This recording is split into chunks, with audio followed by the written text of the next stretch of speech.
త్వరలో జరగనున్న లోక్సభ ఎన్నికల్లో తెలంగాణలో మెజారిటీ సీట్లు సాధించడమే లక్ష్యంగా కాంగ్రెస్ అడుగులు వేస్తోంది. అసెంబ్లీ తరహాలోనే లోక్సభ ఎన్నికల్లోనూ తమ సత్తా చాటాలని ప్రయత్నిస్తోంది. ఇందులో భాగంగా బలమైన నేతల్ని బరిలోకి దించే ప్రయత్నం చేస్తోంది. ఈ క్రమంలో మెదక్ నుంచి విజయశాంతికి ఛాన్స్ దక్కవచ్చని తెలుస్తోంది. మెదక్ రేసులో భవానీరెడ్డి, మైనంపల్లి, జగ్గారెడ్డి పేర్లు ఎక్కువగా వినిపిస్తున్నాయి. అలాగే విజయశాంతి పేరు కూడా పరిశీలనలో ఉన్నట్టు తెలుస్తోంది. మెదక్ నుంచి బీఆర్ఎస్ తరఫున కేసీఆర్ పోటీ చేసే అవకాశం ఉందని తెలుస్తోంది. 2014 ఎన్నికల్లో కేసీఆర్ మెదక్ నుంచి ఎంపీగా, గజ్వేల్ నుంచి ఎమ్మెల్యేగా గెలుపొందారు. ఆ తర్వాత ఎంపీగా రాజీనామా చేయడంతో కొత్త ప్రభాకర్ రెడ్డి బీఆర్ఎస్ నుంచి గెలుపొందారు. ఇప్పుడు మరోసారి కేసీఆర్ బరిలోకి దిగనున్నట్టు తెలుస్తోంది.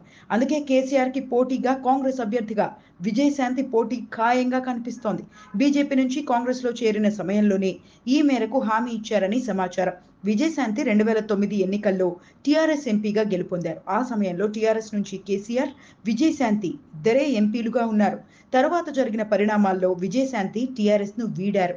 ఇక పార్టీ పేరును బీఆర్ఎస్ గా మార్చిన తర్వాత జరుగుతున్న పార్లమెంట్ ఎన్నికలు ఢిల్లీలో బీఆర్ఎస్ పేరు గట్టిగా వినిపించాలని పార్టీ నేతలకు కేసీఆర్ చెబుతున్నారు. దీంతో కేసీఆర్ స్వయంగా రంగంలోకి దిగడం ఖాయమని పార్టీ నేతలు చెబుతున్నారు. ఇటు రాష్ట్రంలో కాంగ్రెస్ పార్టీ పైన దూకుడుగా వ్యవహరించాలని పార్టీ నేతలకు సూచిస్తున్నారు. దీంతో బీఆర్ఎస్ కి దీటుగా కాంగ్రెస్ కూడా అభ్యర్థులను బరిలో దించుతోంది. ఒకవేళ లోక్సభ ఎన్నికల్లో విజయశాంతి పోటీ చేయకపోతే రాజ్యసభకు పంపించే ఛాన్స్ ఉన్నట్టు సమాచారం. మరిన్ని అప్డేట్స్ కోసం మా కాయ్ టీవీని సబ్స్క్రైబ్ చేసుకోండి.